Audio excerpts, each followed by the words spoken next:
Welcome back to the Fly With Her podcast. I'm your host, Aitana. I'm Maya, and we're so happy to have you here for another episode. Today, we're joined by a truly inspiring guest whose story reminds us that it's never too late to follow your dreams. Amy discovered her love for flying later in life after treating herself to a trial flight back in 2003. And that one experience sparked a passion that's taken her on countless adventures in the sky. Since then, she's earned her private pilot license, flown to over 130 airfields, explored everything from aerobatics to electric flying, and even won several flying challenges from the British Women Pilot Association. Welcome, Amy. We're so happy to have you here with us. Hi, Maya. Hi, Tana. Amy, please take a moment to introduce yourself. Tell everyone a little bit about who you are and your flying journey so far. Well, thank you for having me, first of all. Yeah, you've been too kind with the intro. I was born in Hong Kong, and I've never flown an aircraft till I was 18 when I came to the country to study. So you can see how late it was, but that was just the first commercial flight. Then I went through the usual drill, study, on a job, have a family. And when my daughter was a teenager, well, maybe about 14, 15, I treat myself a trial flight in a local flying school because I feel like I'm missing something in my life. You've been heads down, doing a job, making a living, working with a family. So that first flight, I was assigned a female instructor. I was very lucky to have Julia, my first instructor. She was so sympathetic. She was amazing. She explains to me the principle of flight, which I knew nothing at that time. Just shows you, looking back, I wish I've done some more homework. So the first flight was unbelievable. The freedom, how exhilarating it was, it's just out of the world. So that was the beginning. That was like 21 years ago now. So as you mentioned, I've done all sorts of things. So I got my private license. I've done all sorts of flying in the meantime. And that's how the journey started. I have to say it was not expected. I know some people think, oh, it's too late, too late. It's never too late. It's never too late. If it's something you dream of, go for it. And I'm so pleased looking back. I took the plunge and did it. It's the best thing in my life I have done. It's brilliant advice that it's never too late to achieve your dreams and to go for it. Thank you so much for that introduction, Amy, truly. So how did your first instructor, another woman who started flying later in life, Julia, as you mentioned, how did she, being your first instructor, influence your confidence and outlook as a new pilot? It made a huge difference, I have to say. I had other pilots or instructors after that. Julia started late, as I said. She was actually even older, but she went on to do commercial flying. So she was she's got huge empathy on anyone, really. She's still a good friend of mine right now. Because I wasn't nervous, I became myself. The dream of like floating around the cloud. The first flight was straight up 3,000 foot. So you actually went through the cloud. That was my dream when I was young, looking up the sky. What's all those clouds doing up there? So I was so excited. So yeah, it makes a huge difference because we tend to be very cautious, and being female, we kind of have this sympathy. You don't have the confidence. You want to know everything before you commit yourself. And then because she was so calm, sort of like make things in layman term. I would have stopped if I was with someone else. So I continue. It wasn't easy because I think the brain start not doing a good job when you're a bit older. But because she's done it and I know she's my beacon, I'm going to follow that. And I did. And I'm very pleased I persevere. Thank you, Amy. So when was the exact moment when you decided that you're going to be a pilot? That's a very interesting. When you started, you think, oh, so overwhelmed with all this studying, facts. You never even thought about getting there. So I think the first moment is, I don't know after how many weeks lessons, when you start landing the aircraft without your instructor putting a little touch on the control, you realize I could do it. I think that was the first time when I feel like it's doable. But the biggest moment, I would say, maybe for most pilots, is when you do your first solo. When your instructor walked out of the plane, you'll never forget that moment. You think, I can be a pilot. And I still can see that in my head really clearly. And you look at your right hand side, there's nobody there. So you are the pilot in command. So that's the moment. And everybody remember that. Yeah, I can imagine that must have been so awesome, It and was. probably installed a lot of self-belief in you that I can actually do this, or I am actually doing this, as a matter of fact. Yes. So yeah. So given that you started your flight journey later in life, what kept you going through training while juggling family life, work life, and life responsibilities? It was hard. I'm not going to lie because there's so many competing things you need to do, as you say, family, job. But what I found very useful is put your mind, say, look, this is priority. Locate time. I mean, for me, I could only fly weekends.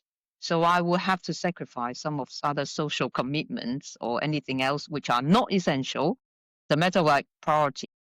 So I kind of book myself every Saturday or Sunday if I can and just push on and push on. And because it's something you want to do, you want to achieve, you will give it priority. You just have to give up some other things which are not as important. If I can't do my laundry or something, so be it. They just have to catch up later. So yeah, and the more important thing is to find someone you can talk to. So I was lucky to have a good female instructor. I have friend who was learning at the same time. It all happened to be a female, similar, Oh a wow. bit older than me as well. And we just have, yeah, it's really important because when you're stuck, you need to talk it through, get your head round it.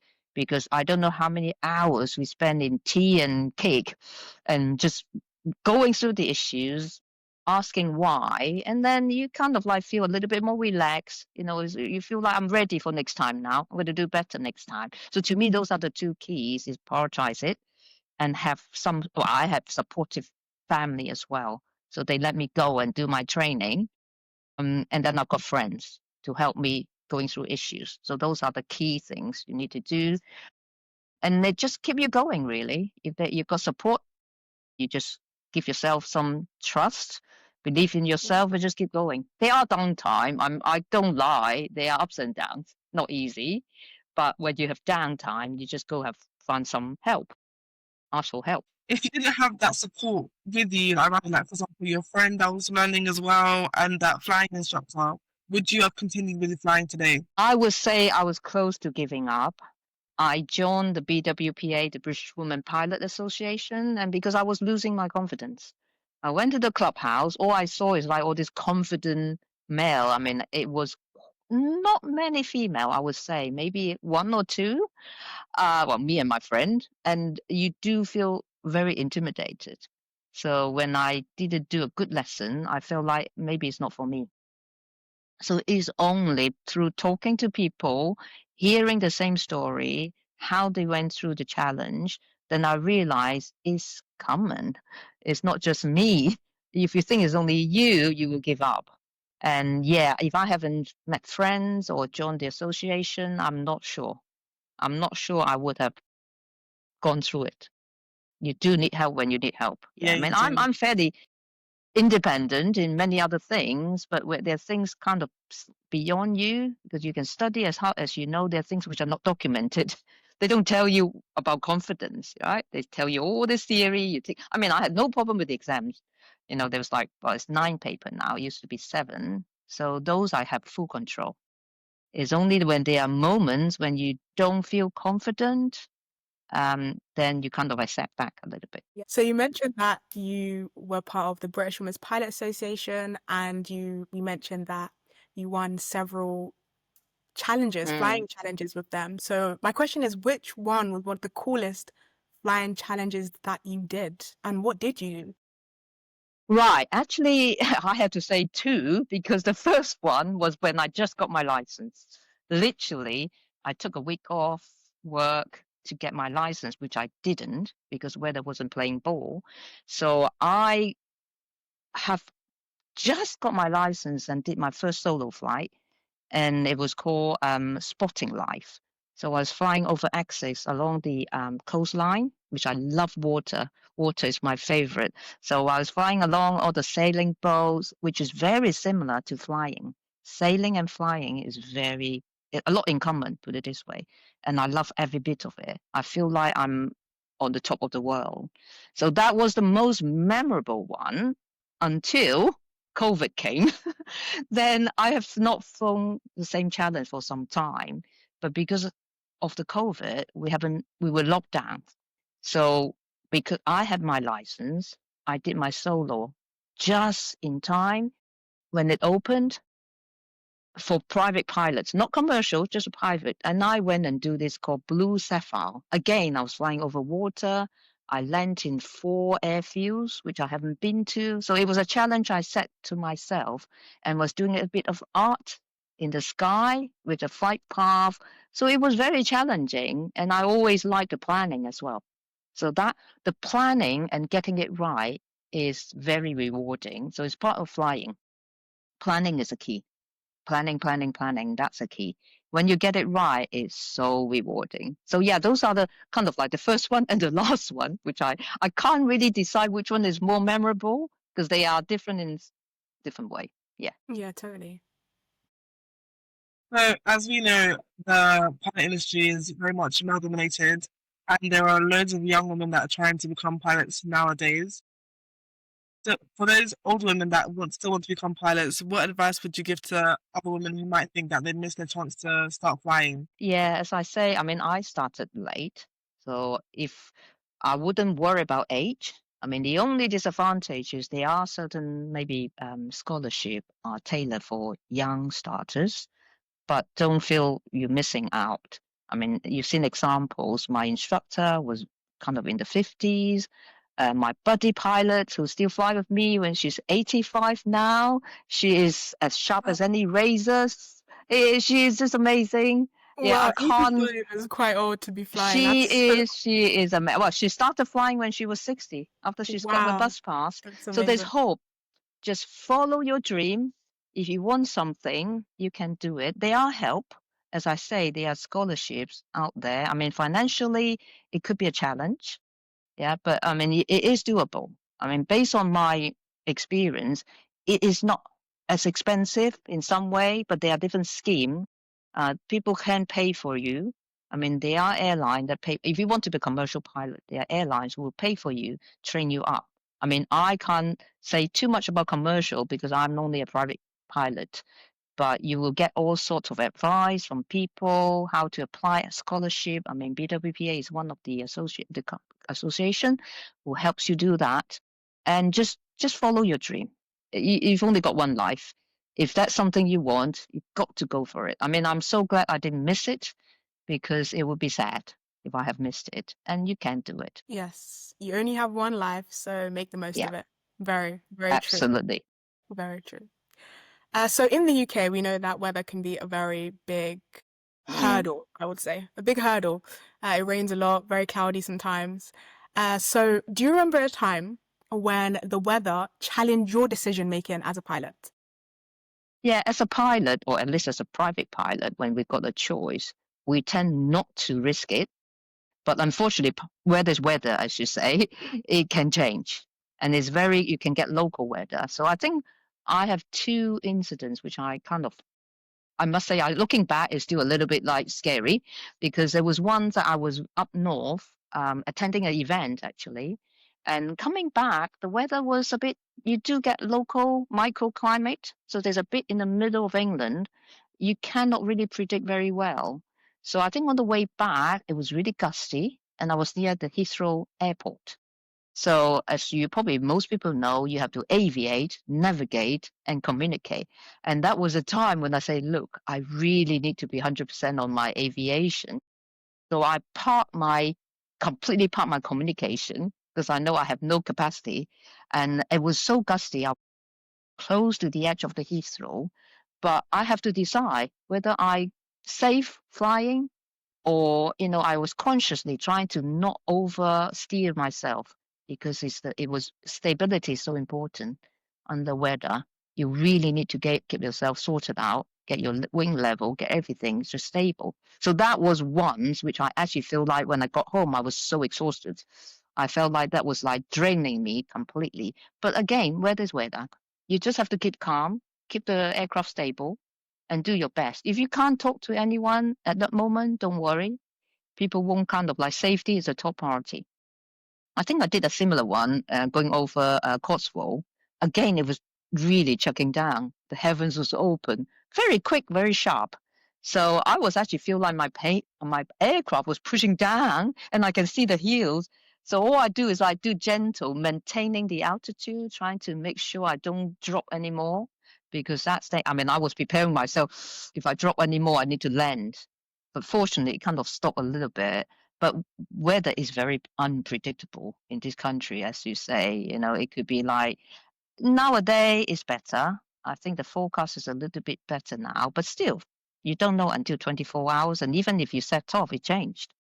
So yeah, just stay calm, really. Make sure you're stable. That's the key. Yeah, staying calm, that's great advice. I Mm. was going to ask those two words said uh, aviate, navigate, and what was the other one? No, it was aviate. Communicate. Yes. Because you're supposed to tell people, right? So, for example, when I was near the Heathrow, I can hear them. Hmm. They say, look, you're very close. I say, I've never seen myself saying that. I say negative. I cannot communicate. I'm constant. I mean, it's not me. I never say no, but it was priority at that time because I say, look, I really don't have capacity to talk now. So I really need to get full concentration because it was gusty and crosswind. And if you try to steer, you can oversteer. So I think the adrenaline was pumping, and you need to bear in mind what is important. If you upset someone, traffic control or something, that's not the end of the world. Just need to make sure you aviate. I mean, even if I get lost, it's not a big deal, but you should make sure I've got to where I was. And that was the key. So yeah, it's deciding the priority and making the decision at that time. And it really does polish you. I think since I've been flying, I feel that my planning, my decision, everything was sharper. So it's a skills that you picked up. Thank you. So, as we know, as time moves on, everything changes. Is there anything that you notice in Mm. particular with the culture around female pilots changing since you started flying 22 years ago? It has, but it probably slower than what people would prefer. I mean, I do remember when I started flying, I went to a farm strip in a little Cessna, and I parked, and I saw a guy on a golf course, and we were started chatting. I say I landed the aircraft next door. I'm just doing a walk. He said, I've never seen female pilot in my life. That's like probably going about 20 years now and never seen one. I say, what? And then he was so delighted, not in a bad way. He actually offered to take me around with a golf buggy. So it was rare, really rare. I mean, that's why I say it was difficult when I started. I think I've only seen like one or two female students. It has definitely increased now, no doubt. And I think there's a lot more visibility, a lot more events, a lot more kind of like encouragement. But we do school visit. I'm sure some of you may have attended some of the events. Go to school, and give them the options. If you don't know is there, you never know. So you need to explain to people it's doable. Is a career you can pursue if you want to. um, Most people think it's not achievable. I mean, when I was young, I was small, I was shy, I can never dream of flying. I mean, that's never crossed my mind because I was like, I thinking, oh, I was obviously got glasses on. I think this is totally out of reach. But people don't realize they still got that concept in their mind. So the younger they will now get more exposure. You get to see, all these female pilots, lots of encouragement from airlines as well because people realize they are losing half the population, uh, the female half, which got skills very specifically suitable. I mean, multitasking, planning, they are all good skills for flying. And you're missing that population. So I think airline realized that's the case. So they are putting a lot of effort to encourage. So it has changed. Culture has changed. So, Amy, you've been flying for over 20 years. That is Mm. absolutely amazing. What is the most rewarding thing you've done or something in your journey, in your journey? What's been the thing you've been most proudest about that you've achieved? Yeah, I guess the proudest thing is still getting the license. I think Yes. everybody will say that. It's 21 years. I can't believe it. Time flies. So I have been the regional rep for Essex region all this time. When I got my license, I felt that I owe the association because all the support, encouragement. So I've been spending 20 years plus to help the younger pilots or who is trying to get scholarship. So I'm really proud of helping, and I'm really enjoying helping other people. So taking the challenge, I try every opportunity to get a challenge because that's what I think it's all about, right? So any flying I could try to do, whether it is hang gliding. Hang gliding is probably the closest to my dream. Not that I have pursued it, because the fact that you can touch the cloud, that was in my dream when I was young. I never felt you could do that. And if anyone haven't tried it, I would encourage it because that is a true flying when you are close to the element. So I'm proud of the fact that I persevere.